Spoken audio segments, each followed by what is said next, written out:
Hey everybody, it's Thursday. And welcome to this week's edition of The Night Bite. I'm Josh. And I'm Emily. Thanks for being here with us tonight. How's it going? So, we always kind of start out talking about the things that are going on coming up and, fishing lately and ice conditions. So I guess where do you want to start with all that? Oh man. I don't know. I mean, we went out and we drove around the state basically. Ran down to Racine last Saturday and had a good time with the trout guys down there in their tournament. Sounds like next year is going to be even bigger and better, so that'll be cool. We didn't participate in the tournament. We just participated in the fishing, and we almost had a steelhead through the hole.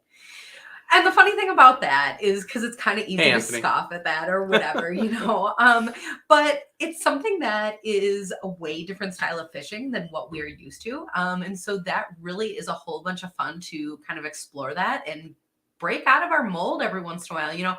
I love pan fishing, but to go and do something totally different sometimes opens your mind to other things as well. So a few years we were down there and it was crazy cold weather and all that. And I don't know, did we not even get a bite? No. Nobody in the group got a bite that one year. And then the year after that, and I think maybe Josh got one bite. Swipe on a spoon. Yeah. So, okay, tiny progress. And then, gosh, there was a year in there, maybe COVID happened. I don't know if anybody met or whatever. But this year to bring a fish all the way to the hole, I mean, these are really slow baby steps, but we are getting there. Yeah, it was fun, though, because, hey, Ray, because, we like to watch Clayton Schick on YouTube, and he fishes for lake trout all the time. So I'm, like, sitting there doing the little rip thing with a spoon, and the mark came up, and so just like Clayton does, I dropped it to the bottom, and the mark went up, and like you could kind of tell that it moved down, and then I pulled it up off the bottom and started reeling like this fast, and that thing just went and grabbed onto it, and I could not even believe it, and I kind of set the hook, but the one thing I missed that Clayton does is reel down and set the hook again, and I didn't do that. We got it all the way up. We're only in 16 feet of water, so there wasn't that much play. But got it up, got to see it come past the hole. Beautiful. Got the face up towards the hole, and then the spoon popped out and it swam away. But at least we got to see it. Well, and at least it swam away because, quite frankly, we were not planning on keeping it. So, I mean, there is that.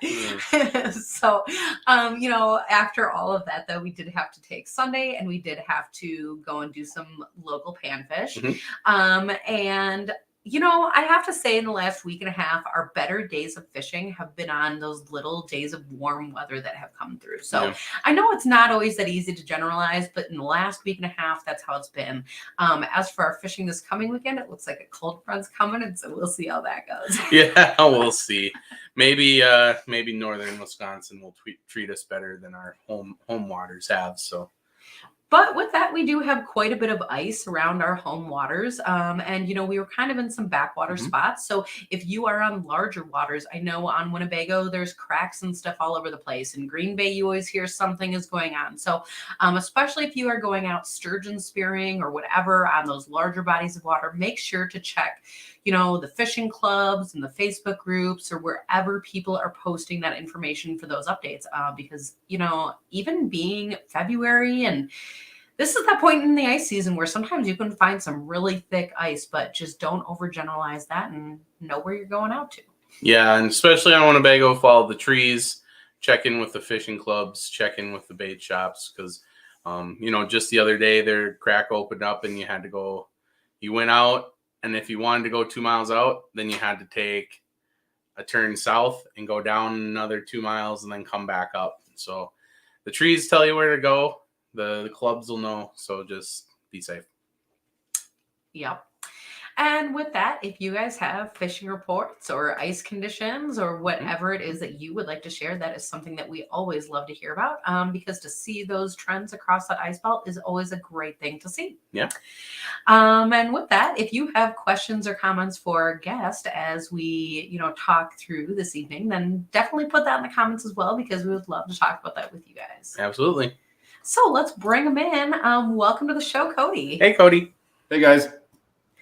Hey, so thanks for being here. Yeah, I wouldn't. There's nowhere else I'd rather be. How about that?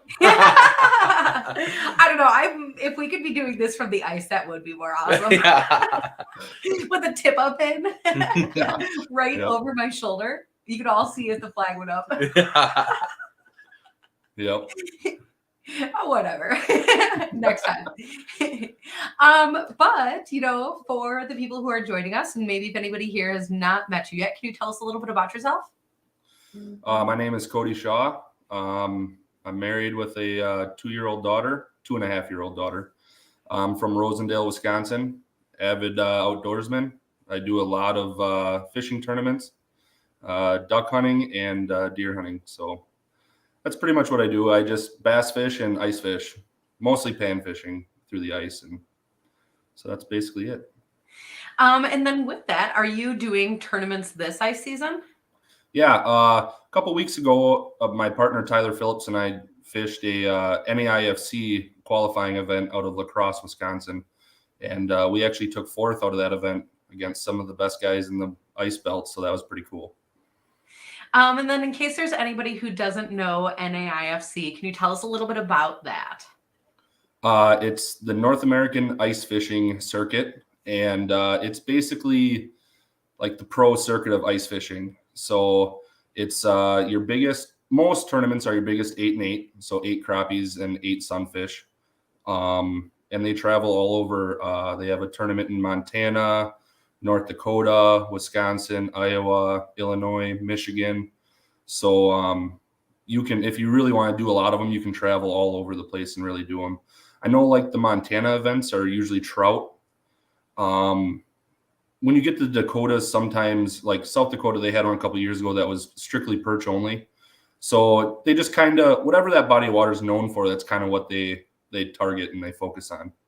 So like in Alaska, you have big perch, big bluegills, and big crappie. So you could actually catch a combination of 16 of all those things. So, but no more than 8 of any one. Well, not in that event. In that event, Okay. You could have 16 of anything.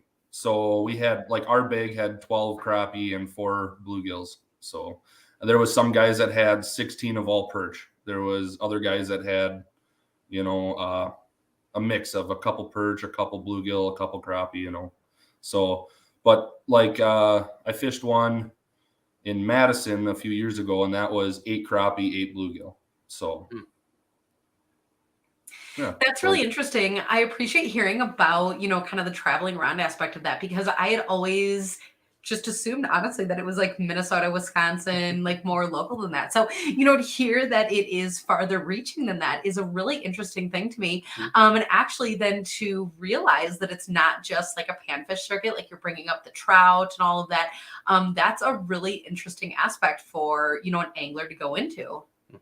Yeah, no, it's pretty cool. I mean, like you just said, you think it's, just Minnesota, Wisconsin, some of the best ice fishermen in the US are from Nebraska.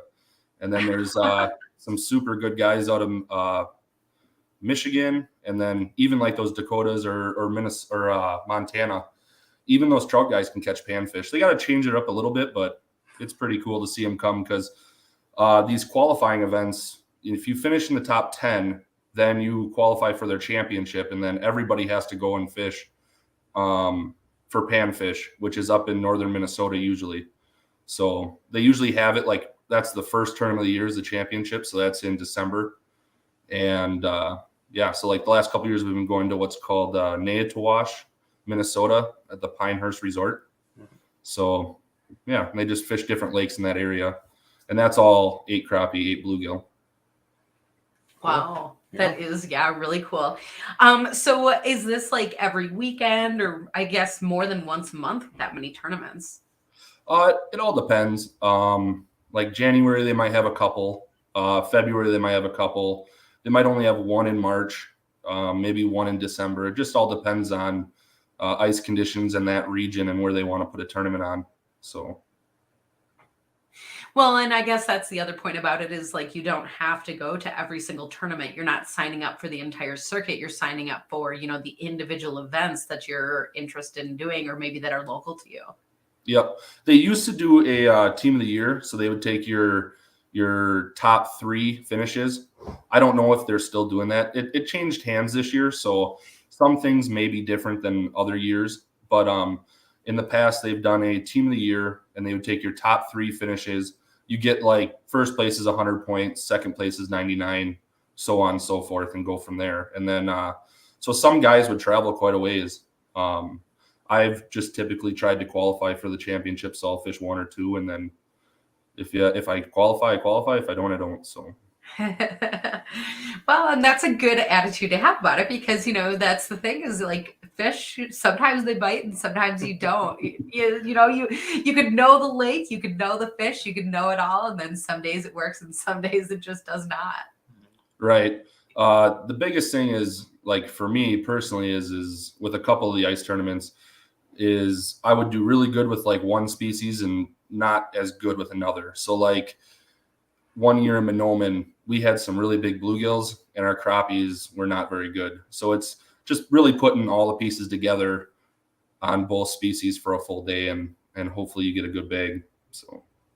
Well, and what a funny point, because when you hear people comparing like crappies and bluegills and perch, sometimes you think like, well, of course the bag of crappies is going to win. Like you've got to just laugh at that. But, that's not always the case. I mean, number one, there's some really big bluegills out there. But number two, let's talk about how big some of those perch are. We were at the Ice Junkies Outdoors Panfish Tournament a few weekends ago, and there were some people, because you could catch any of those panfish, there were people turning in bags of perch that were right up there with all of the rest of the contestants. So that was really a cool thing to see. Yeah, actually at the Onalaska event, first place team did have all perch. They had 16 perch, and they actually had the big fish of the tournament that was like 1.5 pounds. So that's like a 13, 14 inch perch. So yeah, there's big ones. That's a lot of fun. Yeah. So for somebody who maybe perhaps is looking into getting into tournaments, do you have any suggestions or tips, or you just kind of sign up and wing it? Well, pretty much, if you're looking to get into ice tournaments, you can start there's usually some smaller local things you can start with before you go and start jumping into the NAIFCs and traveling a long ways. You can, I'm trying to think here, like in Minnesota, there's a lot more circuits that do things, but like Ice Junkies, they had a nice tournament where the entry fee wasn't very much. You could try it out and not lose a whole lot if you didn't succeed. But I will say that the NAIFCs, like the entry fee is $200 or $250, but the amount of knowledge that you learn from all those anglers and all these people from different areas, that's almost worth the price of admission. So, I mean, you can look at it either way. You can take your lumps that way and just learn and soak up as much as possible. Or, you can start small, work your way up, I mean, up in the ice belt and like Minnesota, Wisconsin, you have a lot of fisheries. I mean, you could go in and start that way, pay your $20 and enter, go and catch a big bluegill and, win $40 or $50 and go from there and just keep working your way up.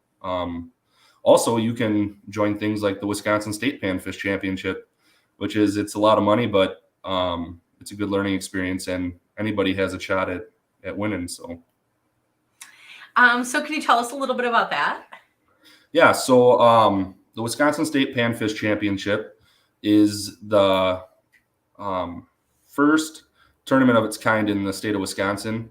They've had NAIC events and stuff like that, but we're trying to bring a big purse to an ice fishing tournament. So if we can fill a 50 team field, we'll pay out 10 grand for first. So, I mean, that's a lot of money. So there's events like this in Minnesota. That's the Frankie's tournament. And there's also an event a lot like this in Michigan called the Midwest Open. So why not have one in Wisconsin? So we're trying to get it off the ground and go from there. I think we have like 28 or 29 teams signed up. So we're over halfway there. So it'd be nice if we could fill that field. And then we also have giveaways. We have auger giveaways from Razor Augers. They're actually one of our sponsors. And then also Kender's Jigs. So, and then Freedom Baits. So, yeah. So all those companies, we're really appreciative of them and supporting our tournament. And then can you tell us the where and when of that tournament?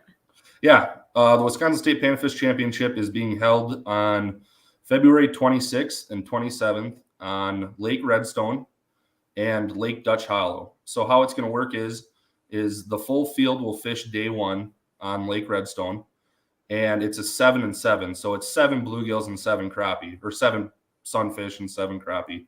And then the top 10 teams from there will go to Dutch Hollow and fight it out for that top prize.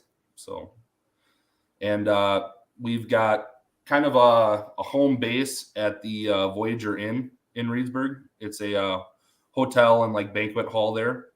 So they've got discounted room rates for the tournament, and they're excited to have us there. And then on day 2, the weigh-in will be at Brewster's Lanes, which is a bowling alley right next door to that Voyager Inn. So they approached us and they want us there for the weigh-in. So that's pretty cool. That is really cool. One of the things about these tournament events, if people have not ever been to one, there's a whole lot of camaraderie that goes along, a whole bunch of community support that goes along with this. You're talking about kind of dipping your feet into other tournaments. A lot of these are fundraisers in one way or another, and that's really cool stuff. But I mean, you're right. That's one of the best parts about having all those anglers together and having that tournament is, all that knowledge and just all that camaraderie and the community support. Well, yeah, I mean, like for this tournament, we have guys coming from Michigan, Indiana, Illinois, Wisconsin, Iowa. We're not very well represented from Minnesota, but they do have a lot of their own avenues. I mean, between Minnesota Made, UPL, the Frankie's tournament, I mean, they don't need to travel to go and compete. So, but all those other states, we're very happy that they're coming over and giving us a shot. So, well, and I think with that, if you are from Minnesota, come down and check it out, because things around here are a whole bunch of fun too. Yeah, they tend to have bigger fish over there, though. I don't know what it is. I will say that. I don't know if it's the pressure. I don't know if they just get less pressure or what, but I will give them that. There are some really nice lakes over there with some big fish. I think that there's just like a ton more lakes, like I bet there's just more places just to spread out. Yeah, maybe. Yeah, I know you can go up to northern Minnesota and you can go on a lake that's got 10, 11-inch bluegills and there's not even another hole drilled on it. It's pretty impressive.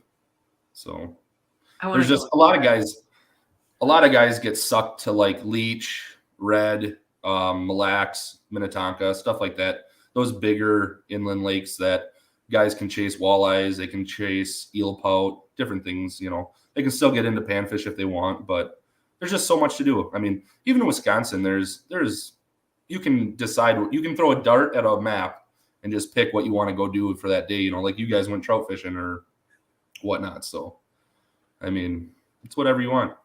So it's nice. There's just so many avenues. Yeah. That is true, because one thing that, we also try to do, and I bet we have now missed it, out on Lake Winnebago, there's, the burbots that spawn at some point. I always try to catch, it's like such a short window to get out there. And I think like normally it's like last week, but we were busy. But you're right. I think there is a lot of different multi-species options, and sometimes people forget about all that. Yeah. I think it's right now, honestly. So if you guys got some weekends coming up that you're free,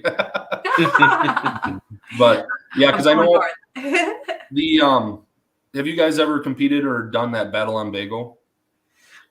I've never competed, but we were there last year. It was our first time going. It was a whole bunch of fun because Lakewood Products actually goes. And so we work with them, and Sarah Lamson is there and she's awesome. So we'd love to hang out with her. And actually I will be there again this year. So yeah. So that used to be dominated by eel pout and burbots. So they used to get them a lot while they were spawning. So it's pretty much end of February. They're just starting right now. So as Steve says right there. Yeah, Shotgun Steve Schaefer. You just got to get. You're out there. You must know. Yeah, you just got to get up there on those. From what I've gathered, those reefs and rock piles and stuff. So that's what a lot of guys do. Well, and the last time that we went out and tried that, we were on foot and just tried to pack light and just drag all of our stuff around. But this year we do actually have a snowmobile, and that would make everything like amazingly easier. Well, machines are a godsend. That's so funny. So, talking about, Steve is chiming in more, 3 or 4 feet of water out by Wentz. It's funny because that part of the lake there, you get a lot of that consistent depth. And what I always hear is that you got to look for rocky bottom. I don't know. Where the Aquaview comes in. That's where the Aquaview comes in. Yeah. I'm telling you all these tips, and honestly, I've never caught a bird out there. So this is just what I've picked up along the way, what I'm trying, I guess. You can also tell bottom on your Vexilars. So if you have a really thin bottom line, it's usually a really hard bottom. If you have a really wide bottom line, it's usually mucky and soft. There you go. That is good to know. Do you know about Burbot? Like, what should I throw down there to try to catch one? I don't really know anything about it. I know you can catch them on anything. It seems like some guys will load it up with bait, and then other guys can jig them with spoons and stuff. So I'm not sure. I know that they're called freshwater lobster. Basically, they're supposed to be super good. So. Well, and I think the key is running into like the lot of them, because I don't think that they necessarily like swim around very singly this time of year. I think you have to kind of land on where they are. And I think, Steve is saying jig and a fathead. There you go. Like minnow, get that on there. But I think sometimes people, like you're saying, do use a spoon, because sometimes they'll just strike defensively, if they're near, and then they just, I don't know, gobble it up. So yeah, who knows? One of these years you'll try it out. So Cody, when you're prepping for, let's say you're taking a trip out to the Dakotas where you can't necessarily practice, right? Because local guys can run out there and practice a couple weeks beforehand, and then there's a period of time where you can't go out there until pre-fishing starts, right? So for guys that are out of state, how do you approach practicing for those types of events that are not necessarily easy for you to get to? So a lot of it starts with map study. My partner and I do a lot of navionics searching, so we'll bring that up. And usually he'll look at it, I'll look at it. We'll circle what we would think would hold fish. So, and a lot of research. I've gone back 10, 15 years into Lake Link before, just looking for different advantages and different stuff, because we all know 10 years ago, Lake Link was a lot more loose. Guys would literally tell you right where to go and whatnot. So, but you look at, if that lake's clear, you might have a weed bite. If that lake's clear, it might be shallow. So you got to kind of look at all that and look at your different structure. So you've got, if the whole thing's 6 feet and all of a sudden you got a 10-foot hole, well, that's your first spot to look. I mean, that's kind of how Onalaska is, with that being a Mississippi River, backwater. They kind of just stack up in those deeper areas, and then pressure seems to kind of push them up shallow. So you kind of got to look at everything.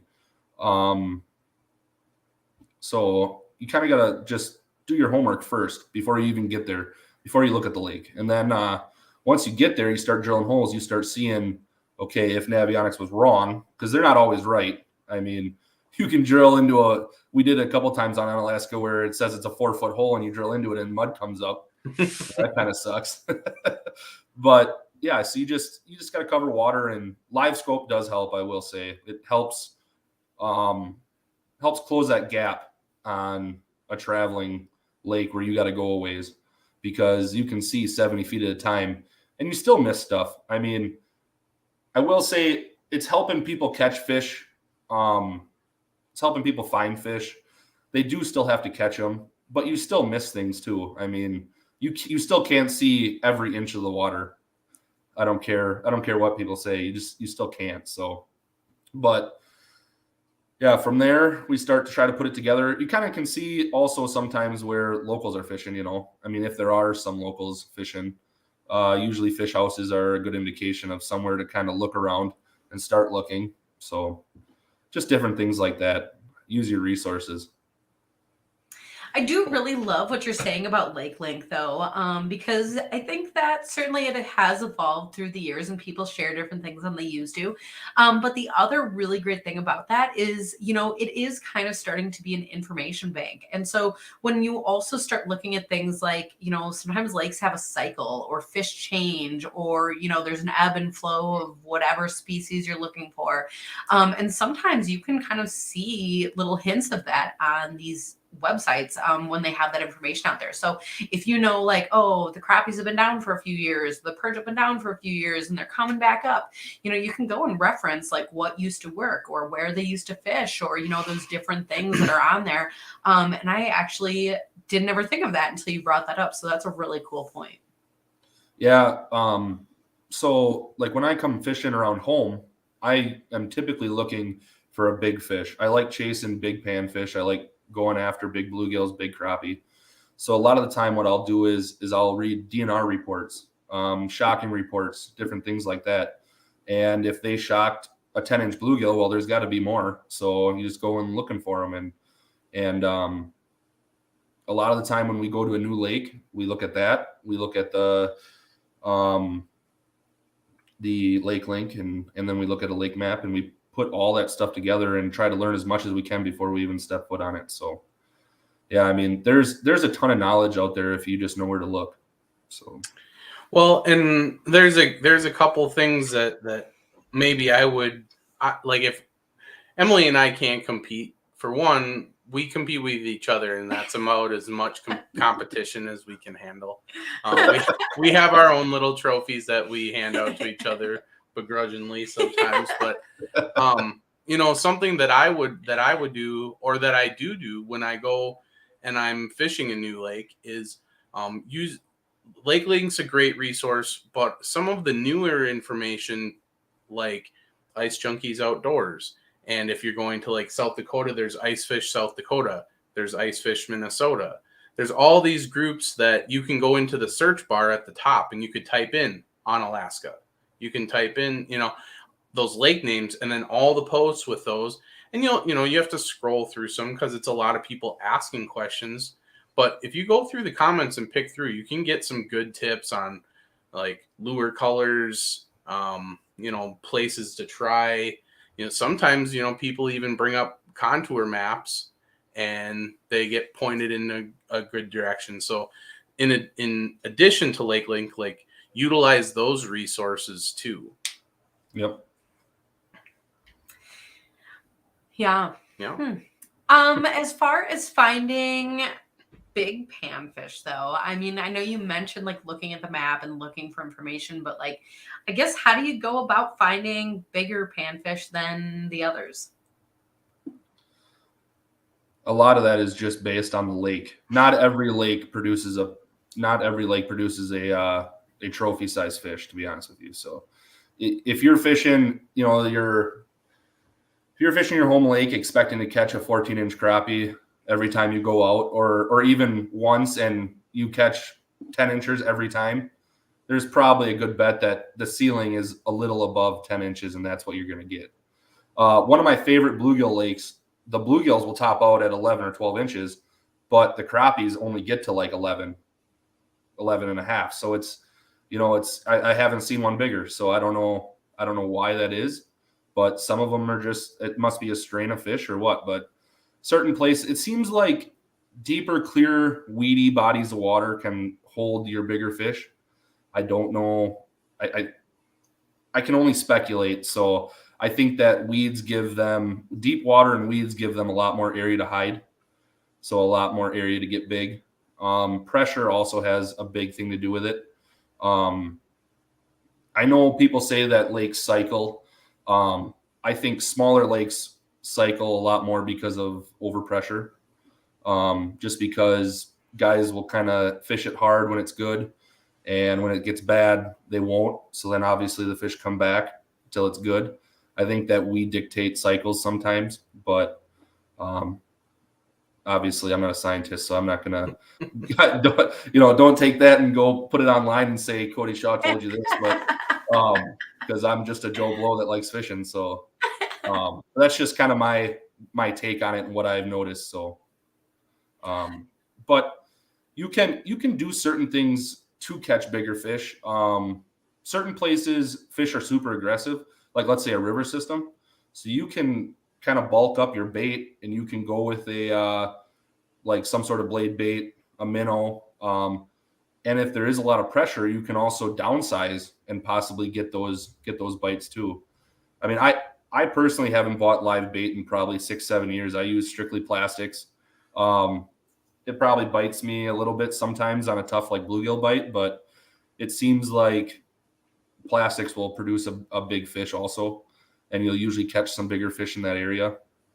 So that's just pretty much what I strictly do. So I kind of laugh hearing you say that because I also am the kind of person that I use strictly plastics, because bait you have to like remember to bring or like keep it alive or like don't let it turn into flies or like, you know, whatever it is that you have for bait. Don't lose it in your purse. Yeah, right. That is true. But I think the thing about it is, you know, to realize that once in a while you are maybe missing out on a fish or two, but this year I'm laughing because I have bought more bait this year than like in any year past.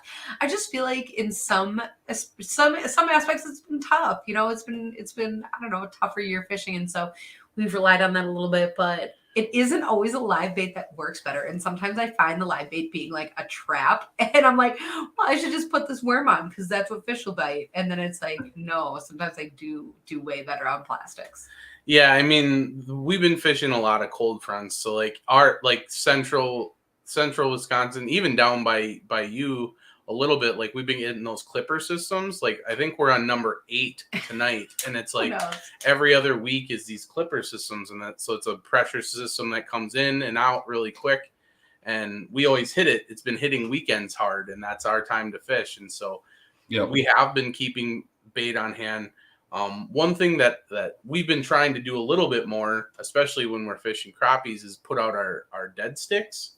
And so just having minnows out for that, that's kind of one thing we've been working really hard on, because we have a tendency to get tunnel vision and just stick with one jig rod and just pound a bunch of holes. But we've had a lot of success just having those rods out. Even if we don't pay attention, we'll pull maybe 1 or 2 fish, and that saves our day. Where jigging, we didn't catch anything. So, right.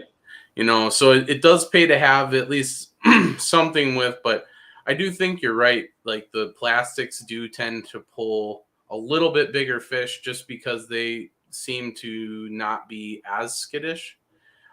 They approach something and they're either going to eat it or they're not. They, you know, because they already know. They have their mind made up most of the time. Yeah, I think a lot of it is finding the fish. I'll reference this bluegill lake again. We were fishing on this flat and we were catching fish, but very negative. There was not very many. We dropped the camera down and literally like their bellies were in the weeds. Like they were just laying there. They weren't moving. So I just started drilling holes in the area.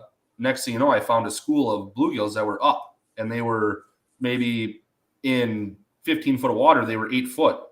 So they're just swimming around. Those were the active ones. Well, we ended up moving and getting on them, and it was just crazy. I mean, we went from having a bad day to a really, really good day strictly because we just kept drilling around and found them. And staying mobile is kind of a big deal. And that's kind of one of those things where panfish are constantly moving. Crappies are constantly moving, especially crappies. But if you're on structure, sometimes it is nice to just set the shack up, put a couple tip downs down, and go that route. I know earlier this year we did a trip on Castle Rock, and tip downs actually saved the day. And just setting up a shack and sitting on a brush pile that we know is good actually saved our day. Because I went and checked probably a dozen other brush piles and caught 2 fish. So while my buddies just sat there and hosed on them on a tip down, so it can save a day. But a lot of time, the person who drills the most holes usually is gonna find the fish and usually are gonna catch them. There's always fish eating somewhere, right? You know. Well, and as far as fish eating and as far as plastics go, we have Kurt asking if you notice a difference in plastics when it's scented or unscented.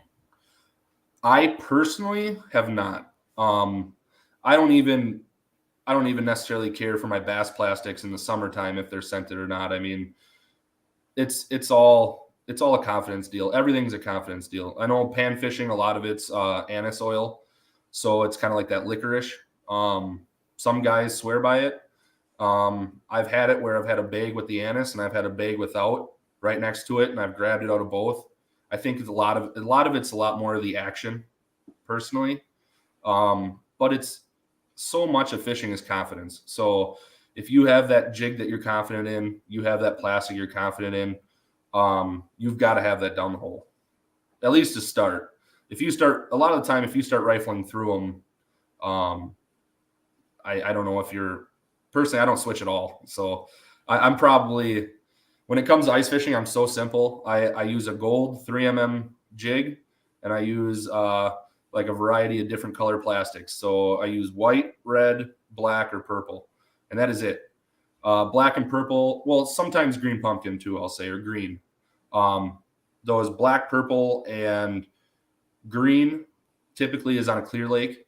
Red can work on a clear lake, white also, but those are my 5 colors. But it seems like once you start getting to that dirtier water, white or their forage, if they're feeding on insects versus minnows. So white can help a lot if they're eating minnows. But so yeah, I might switch colors on my plastic, but typically gold jig is the only jig I have on. So That's funny because I'm sitting here thinking like, oh man, you and I must have like a really similar tackle box because like you're saying like that gold jig, like I'm like, yeah. And then you're listing your colors and I'm like, yeah.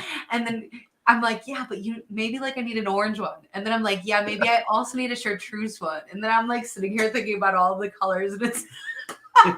I can never narrow it down with the colors, but that gold jig, you're onto something. I've got a ton of different colors, but I can tell you what I own the most of and what I use. You know, I've got orange, like you said, I've got orange ones, red ones, white ones, gold ones, you know, doesn't matter. I've got them all, but it still seems like I still only use those couple. So The other thing that you had mentioned earlier on in talking about plastics is you said that you look for the action in the plastics. So what does that mean to you? well, you need a soft plastic. You need one that'll flow, I think. So I use a lot of straight tail plastics. Freedom Baits is my plastic sponsor. So I use their Trident. I use their Harpoon. Trying to think of some other ones. They've got like the Destroyer, which is not necessarily a straight tailed, but it is longer. And when you jig it, I just kind of do a soft jig and whatnot, and it allows it to kind of swim more in the water, in my opinion. So, and then one thing that I will do depending on the bite is I'll bite plastic off. So they might start 2 inches, and by the end of the day, they might be 3/4 of an inch or whatever, you know. Yeah. But I like plastic because it just lasts so much longer. I'm not wasting any time baiting. I might go through like 3 tails a trip, you know, even if I'm whacking on them. So it's one of those things. And we have, Josh was able to pull up on our other screen here some of these baits that you were talking about. So for people at home, I see that Harpoon there. Josh is kind of pointing to that. I know that's one that you talked about. Whoa, yeah. I bet you can see that now. Yep, just a straight tail. I will say another one too, click on, is the Apache. It is typically a bluegill killer. It's just like a little creature bait, and it's super small. Bluegills absolutely love that thing. But you can catch some big crappies too. I caught one that was probably 13.5 on it earlier this year. Oh, nice. Out of a river system. So it was just a big old river fish, and it was, yeah, that was just on a red Apache. So Tomahawk was one of the original designs. Kind of a little paddle tail there. Moves a lot of water. There's that Trident right there. Yep. Oh, I was expecting something that was like a triple tail. Yep. Yeah, it's the Trident Junior is what I actually prefer, but both of them work really good. So Yeah. So this happens to be a very popular bait among bait makers. And Yep. so I have not tried the one from Freedom Baits, but I do. This is one of my go-to crappie profiles, I guess I Yep. would say. Yeah, I know there's a lot of guys on the Freedom Baits pro staff that really do like the Hellcat. I'm typically downsizing. It's a little big for my personal liking, but I know guys do catch them. Usually what I would do if I use that one is I usually bite a lot of the head off. Mm-hmm. So really shorten it up. It only has, 4 or 5 tentacles versus that whole big profile. I don't know. It's like I said, confidence. So I just like that smaller profile, that smaller bait. Mm-hmm. So sometimes you hear big baits, big fish, or some people will swear in winter you have to size down. So you are sounding like you're on the size down train there. Yeah, wintertime, definitely. I've got a whole box of spoons. I don't use them. It's kind of another thing. I actually bought a couple just the other day that I need to use, that I'm going to use and try and just force myself to do it. Because, you see like the Crappie Chronicle guys, they're constantly using that pinhead minnow, and they're not even using bait. They're just dropping it down there and shaking it. And all of a sudden, crappies are coming topside. So I don't know. It's one of those things. And It's just that easy. Yeah. And it can be that easy sometimes, but when it comes, I hear that same thing in bass fishing all the time, big baits, big fish, and you can put in a 10-inch worm and you're still going to catch a 12-inch fish. It doesn't matter. It all depends on those fish. I mean, you can put a big swim bait on or something like that, and usually you can call out some of those smaller fish. So when you do catch one, it might be bigger, but you might go a couple trips throwing that thing without catching one before you do finally get one to eat it. That's the difference. So I'm here to catch fish. So I put a small bait down, drop her down there, and hope for the best. Mike Shaw is saying you should give your dad some that you aren't using. There you go. I was going to say, if you're donating spoons. Well, first off, that's my dad. And he can come on a guided ice trip or any trip anytime he wants. He just never called. So there you go. He can even use what's in my tackle box. So. Oh my gosh, awesome. I was wondering when somebody would chime in like him. So. Oh my gosh, that's awesome. So the other thing that I'm thinking is, we kind of talked earlier about your Panfish tournament that you have coming up. And if you could remind us again the name of that tournament and how people can find the information to join into that. All right, so it's the Wisconsin State Panfish Championship, and you can look us up on Facebook. We do have a Facebook page there. And then if you are interested in learning more about the rules and different things like that, you can go to the website, which is on the Facebook page, and click on that. Also, I'm pretty sure you can go into the Google search bar, type in the Wisconsin State Panfish Championship, and the first tab will be the Facebook page, and the second tab will be the website. Did you take the picture of that bluegill? Yeah. Yep. Josh pulled it up out of the other screen here. So for people who are at home, he was able to actually put the link into the comments there. So if you are interested, then you will be able to go and click on that. That should be pretty easy. And then how long can people sign up? You can go right on the website. So you'd have to go to the Facebook page or the website off of Google, and then or online. And you go to, I think on the homepage, there's 2 buttons, about tournament or registration. And you just click on the registration and you just fill out the information there and go from there. When's the last day they can register though? The 24th. Okay. Okay. So there is still time. Sorry, 23rd. Wednesday, the 23rd. So, and then remind everybody that if you said 50 teams, that there's a big pot. Yeah, 50 teams will pay 10 grand for first. And then it'll go down from there. So you'll have 10 grand, then like second will be like 2 grand. Third will be, I don't know, $1 grand or 750 or something. I don't know the exact, but I know it does go down, but you're still winning a pretty good chunk of change. So yeah, absolutely. Well, and for a chance of that first place, that's actually super awesome. Yeah, and all you gotta do is just catch a few fish. That's all you gotta do.